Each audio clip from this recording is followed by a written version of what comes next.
Welcome back to official Akhtar Rahman sir YouTube channel.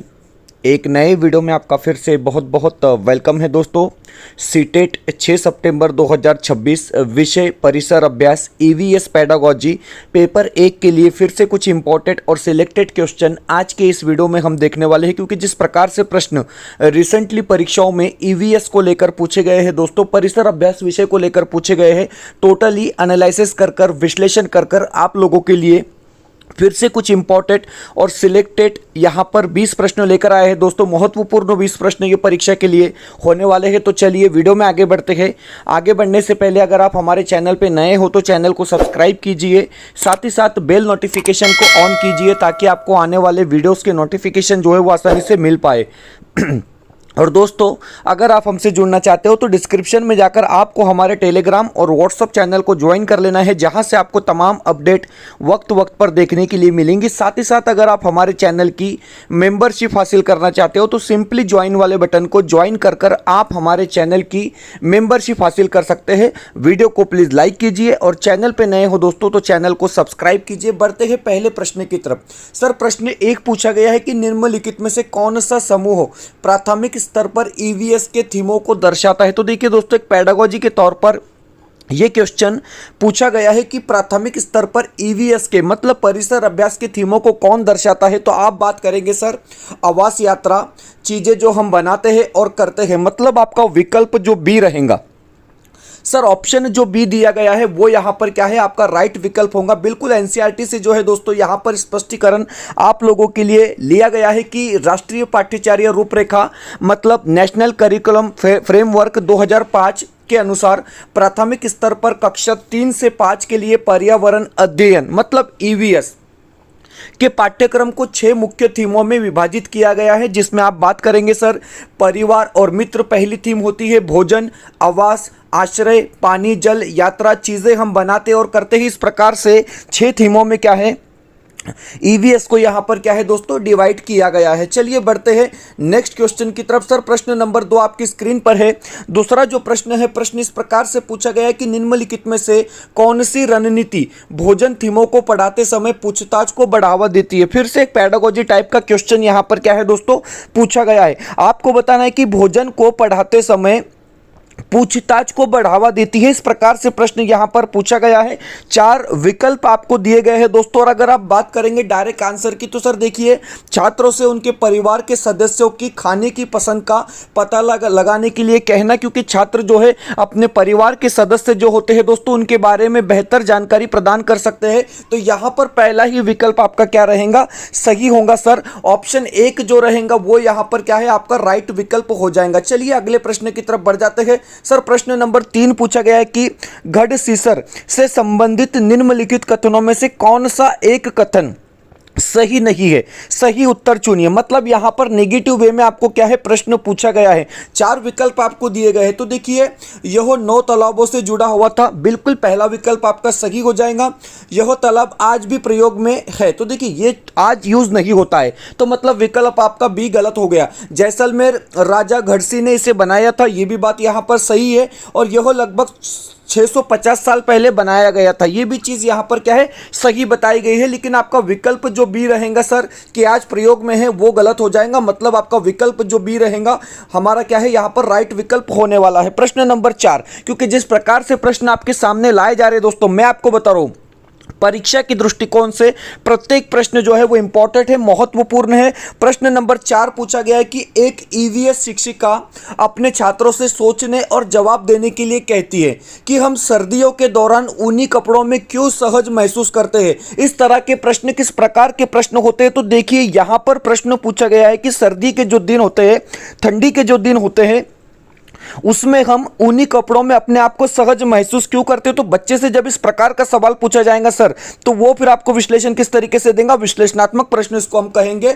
मतलब आपका विकल्प जो डी रहेगा सर, ऑप्शन जो डी दिया जाएगा वो आपका यहां पर क्या है राइट विकल्प होगा। अगर आप बात करेंगे स्पष्टीकरण की तो बताया गया है कि जब एक शिक्षिका छात्रों से पूछती है कि हम सर्दियों के दौरान ऊनी कपड़ों में क्यों सहज महसूस करते हैं, तो इस प्रश्न का उत्तर देने के लिए छात्रों को केवल एक शब्द या तथ्य की आवश्यकता नहीं होती। बल्कि उन्हें इसके पीछे के वैज्ञानिक कारण का विश्लेषण एनालिसिस करना हो पड़ता है। मतलब आपका विकल्प जो डी दिया गया है, ऑप्शन जो डी दिया गया है सर, वो यहां पर क्या है आपका राइट विकल्प होगा। अब नेक्स्ट क्वेश्चन की तरफ आते हैं। अगला जो क्वेश्चन है सर, वो यहां पर आपको पूछा गया है स्टेटमेंट टाइप में। अगर आप दोनों कथन यहां पर देखेंगे ठीक ठीक तरीके से, तो देखिए पूछा गया है कि निम्नलिखित कथन तथा कारण को ध्यान से पढ़े तथा सही विकल्प का चुनाव करें। इस प्रकार से प्रश्न यहां पर बनता है। पहला आपको दिया गया है कि लगभग 4700 वर्ष पूर्व सिंधु तथा इसकी सहायक नदियों के किनारे कुछ आरंभिक नगर फूले फले। तो देखिए बिल्कुल अगर आप बात करेंगे पहले विकल्प की, तो सर यहां पर पहला सही हो गया। गंगा तथा इसकी सहायक नदियों के किनारे नगरों का विकास लगभग 1500 वर्ष पूर्व हुआ, तो यहां पर 1500 गलत दिया गया है। अगर यहां पर 2500 होता दोस्तों कि 2500 वर्ष पूर्व हुआ है तो सही होता, लेकिन यहां पर 1500 दिया गया है, तो विकल्प बी गलत हो जाएगा। मतलब आपका पहला ही विकल्प यहां पर सही रहेगा। ए सही है किंतु बी गलत है। मतलब पहला विकल्प आपका यहां पर क्या है सर, राइट विकल्प हम इसको मानेंगे। अगर स्पष्टीकरण आप देखेंगे गंगा नदी के संदर्भ में, तो बताया गया है कि इसकी सहायक नदियां जैसे सोन नदी तथा समुद्र तटवर्ती इलाकों में नगरों के विकास को लगभग 2500 वर्ष पूर्व न कि 1500 वर्ष हुए थे। इसी कार्यक्रम में गंगा के दक्षिण मगध जैसे शक्तिशाली महाजनपद और पहले बड़े साम्राज्यों का उदय भी हुआ था। यह बात भी क्या है आपके पास एक्स्ट्रा नॉलेज के तौर पर यहां पर आप याद रखेंगे। हम बढ़ते हैं अगले प्रश्न की तरफ, क्योंकि प्रश्न किस प्रकार से पूछे जा रहे हैं यह हमारे लिए जानना बहुत ज्यादा जरूरी है दोस्तों। और मैं आपको बता रहा हूं कि रिसेंटली जो परीक्षा हो रही है, आप 2024 के सीटेट देखेंगे, आप 2026 की सीटेट देखेंगे, तो आपको पता चलेगा दोस्तों कि प्रश्न का स्तर किस तरीके से लगातार बदल रहा है। प्रश्न पूछा गया है कि भीमबेटका गुफाओं और शरण के लिए प्रसिद्ध है, और इसका कारण बताया गया है कि यह चट्टानी शरण नर्मदा घाटी के समीप है। तो देखिए विकल्प दोनों सही है सर, यहां पर दोनों विकल्प सही है, लेकिन व्याख्या नहीं हो रही है, क्योंकि दोनों आपके जो देखेंगे दोस्तों वाक्य अलग अलग हो जाते हैं। मतलब सही व्याख्या नहीं करता है। अब देखिए सही व्याख्या क्यों नहीं करता है, हम आपको बताएंगे सही व्याख्या क्यों नहीं हो रही है दोस्तों। आप देखेंगे कि भीमबेटका के प्रसिद्ध होने का मुख्य कारण वहां की गुफाएं में पाए जाने वाले हजारों साल पुराने प्रागैतिहासिक शैलचित्र और शुरुआती मानव जीवन के पुरातात्विक साक्ष्य है। सिर्फ नर्मदा घाटी के पास होने की वजह से वह प्रसिद्ध है, ये कारण सही नहीं है। सिर्फ नर्मदा की वजह से भीमबेटका प्रसिद्ध है, ये कारण सही नहीं है, इसलिए व्याख्या यहां पर नहीं हो रही है दोस्तों। क्योंकि आपको समझ में आना चाहिए कि व्याख्या क्यों नहीं होती है, तो इस प्रकार व्याख्या नहीं होती है। चलिए अगला प्रश्न है कि चींटियों के बिलों की देखभाल और सुरक्षा निम्नलिखित में से कौन करता है। तो देखिए सिपाही चींटियां करती है। मतलब आपका पहला विकल्प सही हो जाएगा सर। ऑप्शन एक जो दिया गया है वो यहां पर क्या है आपका राइट विकल्प होने वाला है। प्रश्न नंबर 8 की तरफ बढ़ते हैं। फिर से एक स्टेटमेंट टाइप और इंपॉर्टेंट क्वेश्चन यहां पर क्या है पूछा गया है सर। प्रश्न पूछा गया है कि डॉक्टर ब्यूमेट वह व्यक्ति है जिन्होंने अपने प्रयोगों से भोजन के पाचन के कई रहस्य खोले। ओके, तो देखिए पहला सही है, पहला सही है। आप भी इसको याद रखेंगे दोस्तों कि पहला सही है। अब पहला सही है तो यहां पर पहला मतलब एक नंबर का ऑप्शन कट हो जाता है, क्योंकि वहां पर एक नंबर का ऑप्शन नहीं दिया गया है, याद रखेंगे, ठीक है। उसके बाद बताया गया कि उन्होंने यह पाया कि पाचक रसों का स्त्राव करने हमारे पेट भोजन को मिलाता है और पचाता है। यह भी बात यहां पर क्या है सही हो जाएंगी। तो आपको क्या है दो ही तो ऑप्शन सही बताने, पहला और दूसरा सही हो जाएगा। देखिए सर यहां पर पहला और दूसरा कहां पर सही है, तो विकल्प डी में सही है। विकल्प डी में सही है, मतलब आपका तीसरा और चौथा ऑलरेडी यहां पर क्या है गलत हो जाता है, बिल्कुल गलत हो जाता है। चलिए बढ़ते हैं अगले क्वेश्चन की तरफ सर। प्रश्न नंबर 9, नौवां क्वेश्चन है कि निम्नलिखित कथनों पर विचार कीजिए एवं उस कथन को चुनिए जो सही नहीं है। अब देखिए यहां पर आपको 4 कथन दिए गए हैं और सही कौन सा कथन नहीं है। सर आप कहेंगे कि एक झुंड में सामान्य 10 से 12 हाथिनियां और बच्चे होते हैं, तो बिल्कुल पहला विकल्प आपका सही हो जाएगा, क्योंकि हाथियों के संदर्भ में भी लगातार प्रश्न पूछा जा रहा है। झुंड की सबसे बुजुर्ग हाथिनी ही पूरे झुंड की नेता होती है, यह भी बात यहां पर सही हो जाएगी। चलिए विकल्प 3 दिया गया है कि हाथियों के झुंड में केवल हाथिनियां और बच्चे ही रहते हैं, तो यह भी बिल्कुल यहां पर क्या है सही हो जाएगा सर। लेकिन चौथा विकल्प दिया गया है कि हाथी 24-25 वर्ष की आयु तक ही झुंड में रहते हैं, यह गलत है। वो सिर्फ 14 और 15 वर्ष की आयु तक ही झुंड में रहते हैं, उसके बाद झुंड को छोड़ देते हैं। मतलब आपका विकल्प जो डी रहेगा सर वो यहां पर क्या है गलत हो जाएगा, मतलब हमारा सही आंसर रहेगा। बढ़ते हैं अगले प्रश्न की तरफ सर। प्रश्न नंबर 10, 2026 की परीक्षा में पूछा गया प्रश्न है कि गांधी जी ने अंग्रेजों द्वारा लगाए गए नमक कानून को तोड़ने के लिए 1930 में दांडी मार्च नामक एक लंबी यात्रा पर निकले। उन्होंने गुजरात में अपनी यात्रा डैश डैश से डैश डैश तक की। तो देखिए दोस्तों, उन्होंने अहमदाबाद से शुरू की थी तो दांडी तक की थी, मतलब दांडी समुद्र तट पर। मतलब आपका विकल्प जो बी रहेगा सर, ऑप्शन जो बी रहेगा यहां पर इस प्रश्न का आंसर रहेगा। मतलब विकल्प जो बी दिया गया है वो यहां पर क्या है, आपका राइट विकल्प होगा। दोस्तों वीडियो बेहतर लगता है तो प्लीज वीडियो को लाइक कीजिए। चैनल पे नए हो दोस्तों तो चैनल को सब्सक्राइब कीजिए। डिस्क्रिप्शन में जाकर आप हमारे टेलीग्राम और व्हाट्सएप चैनल को भी ज्वाइन कर सकते हैं। साथ ही साथ अगर आप हमारे चैनल की मेंबरशिप हासिल करना चाहते हो तो सिंपली ज्वाइन वाले बटन को ज्वाइन कर आप क्या है, हमारे चैनल की मेंबरशिप हासिल कर सकते हैं दोस्तों, जिससे आपको सभी live plus recorded lecture CTET 2026 के लिए 6 सितंबर 2026 के लिए बिल्कुल फ्री में देखने के लिए मिलेंगे। तो अभी ज्वाइन वाले बटन को ज्वाइन कर आप हमारे चैनल की मेंबरशिप हासिल कर सकते हैं। वीडियो को प्लीज लाइक कीजिए और चैनल पे नए हो दोस्तों तो चैनल को सब्सक्राइब कीजिए। हम बढ़ते हैं अपने अगले प्रश्न की तरफ। प्रश्न नंबर 11। सर 11वां क्वेश्चन पूछा गया कि हरियाणा की सीमावर्ती राज्य कौन से। अब देखिए हरियाणा के निकट के राज्य कौन से है, पास वाले राज्य कौन से है, तो यहां पर विकल्प सी का आपको चयन करना होगा। हिमाचल प्रदेश, राजस्थान और उत्तर प्रदेश। ये आपके नॉलेज के बेस पर क्वेश्चन पूछा गया है दोस्तों, इतना नॉलेज आपको होना चाहिए। मतलब आपका विकल्प जो 3 दिया गया है, ऑप्शन जो 3 दिया गया है वही यहां पर क्या है सर, सही आंसर होगा। अल बरूनी के संदर्भ में भी लगातार प्रश्न जो है परीक्षा में पूछे जा रहे हैं। आप रिसेंटली परीक्षाओं को देखेंगे तो लगातार इनको लेकर प्रश्न पूछे जा रहे हैं। यहां पर प्रश्न किस प्रकार है कि अल बरूनी के बारे में निम्नलिखित कथनों में से कौन सा एक कथन सही नहीं है, सही उत्तर चुनिए। अब देखिए यहां पर नेगेटिव वे में प्रश्न पूछा गया, मतलब कोई एक कथन जो है वो गलत होगा। 1000 से भी ज्यादा साल पहले वो भारत आए थे सर, हम कहेंगे बिल्कुल आए थे। अल बरूनी या अल बिरूनी जहां से आए थे उन्हें आजकल उज्बेकिस्तान कहते हैं, ये भी बात बिल्कुल सही है। उसने अपने लेखों में भारत में तालाब बनाने की तकनीक की प्रशंसा की थी, ये भी बात सही है। उसने भारत के उस समय के तालाबों के बारे में कुछ भी नहीं लिखा, ये बात यहां पर गलत हो जाती है। मतलब आपका पहला विकल्प, मतलब आपका विकल्प 1 जो रहेगा सर वो यहां पर क्या है, राइट विकल्प माना जाएगा। प्रश्न नंबर 13 पूछा गया है कि जोहड़ से संबंधित निम्नलिखित में से कौन सा कथन सही है, सही उत्तर चुनिए। अब देखिए जोहड़ से संबंधित 4 कथन आपको दिए गए हैं और सही कथन कौन सा है, तो देखिए दोस्तों यहां पर सही कथन होगा यह समुदाय आधारित वर्ष जल संचयन प्रणाली है। मतलब आपका विकल्प जो सी रहेगा, ऑप्शन जो सी दिया गया है वो यहां पर क्या है सर, आपका राइट विकल्प होगा। क्योंकि जोहड़ मुख्य रूप से भारत के राजस्थान में उपयोग की जाने वाली एक पारंपरिक और समुदाय प्रबंधित जल संचयन संरचना है। मतलब आपका विकल्प जो सी रहेगा, ऑप्शन जो सी दिया गया है वो यहां पर क्या है, राइट विकल्प होगा। प्रश्न नंबर 14 पूछा गया कि उस वस्तु का द्रव्यमान ज्ञात करिए जिसका घनत्व 12 ग्राम मिलीलीटर है तथा आयतन 3 मिलीलीटर है। तो देखिए 36 आपका यहां पर क्या है, सही विकल्प होने वाला है।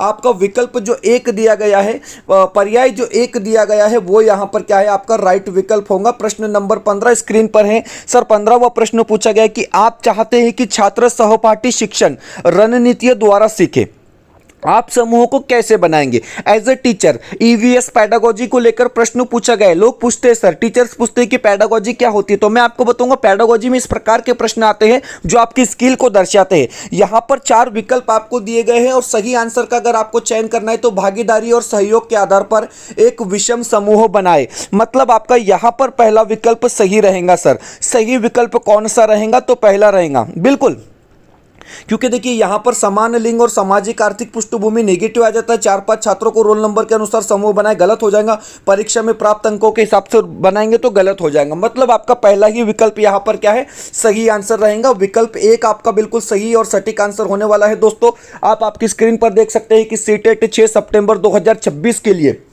हमारे पास नोट्स अवेलेबल है। दोस्तों मैं आपको बता रहा हूं कि 7 और 8 फरवरी को जो सीटेट की परीक्षा हुई थी उसमें हमने ऑलरेडी इस नोट्स को यूज किया है दोस्तों, और हमारा जो निकाल रहा है, हमारा जो रिजल्ट रहा है वो बहुत उत्कृष्ट रहा है दोस्तों। करीब करीब जितने बच्चों ने इसको पढ़ा है वो सभी पास हुए दोस्तों, जहां तक हमारा नॉलेज है। मैं आपको बताऊंगा कि सिर्फ 399 रुपए में आपको पेपर 1 के लिए 4 विषय यहां पर दिए जाएंगे, जिसमें आप देख सकते हैं Marathi, Hindi, child development and pedagogy मतलब बाल मानस शास्त्र और परिसर अभ्यास के नोट्स अवेलेबल है दोस्तों। 399 रुपए सिर्फ इसका प्राइस हमने यहां पर रखा है।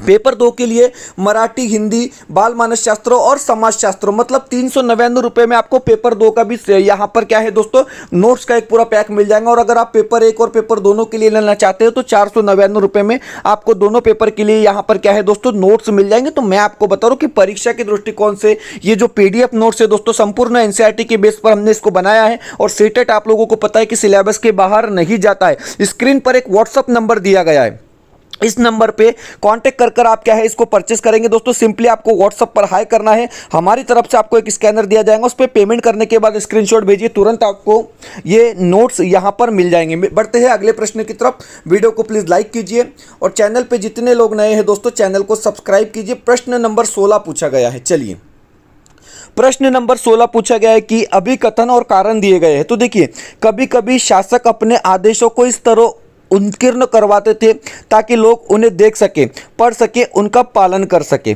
ओके, बिल्कुल, तो बिल्कुल पहला विकल्प हम कहेंगे सर सही हो जाता है, क्योंकि जिस तरीके से लिखा गया है आप समझ सकते हैं। ओके, दूसरा बताया गया है कि कुछ अन्य प्रकार के अभिलेख भी मिलते हैं जिनमें राजाओं और रानियों अपने कार्यों के विवरण अभिलिखित बनाया करते थे या कराया है। तो बिल्कुल आपका विकल्प बी भी यहाँ पर सही रहेगा और व्याख्या भी बिल्कुल सही हो रही है। व्याख्या सही नहीं हो रही है, बिल्कुल व्याख्या सही नहीं हो रही है। चलिए, कुछ अन्य प्रकार के अभिलेख भी मिलते हैं जिनमें राजाओं और रानियों अपने कार्यों का विवरण अभिलिखित करवाए हैं। ओके, चलिए, दोनों कथन जो है सही तो है लेकिन अलग अलग कथन है, मतलब व्याख्या नहीं हो रही है। बिल्कुल बी सही रहेगा, बी सही रहेगा। चलिए, स्पष्टीकरण में बताया गया है कि दोनों कथन अपने आप में ऐतिहासिक रूप से बिल्कुल सत्य है, लेकिन कारण यह बताता है कि अभिलेखों में राजा रानी के कार्यों का विवरण होता था, जो कि अभिकथन में बताया गया है कि आदेशों को उत्कीर्ण करने के उद्देश्य ताकि लोग पालन कर सके का कारण या वजह नहीं बना है। बिल्कुल, दोनों अभिलेखों के अलग अलग प्रकार के और उद्देश्यों को दर्शाते हैं, तो कारण सही नहीं है। बाकी सारी चीजें आपकी क्या है दोस्तों, सही रहेंगी। चलिए, प्रश्न नंबर 17। अब 17वां क्वेश्चन आपकी स्क्रीन पर है कि सौर ऊर्जा और ज्वारीय ऊर्जा नवीकरणीय ऊर्जा स्रोत कहलाते हैं।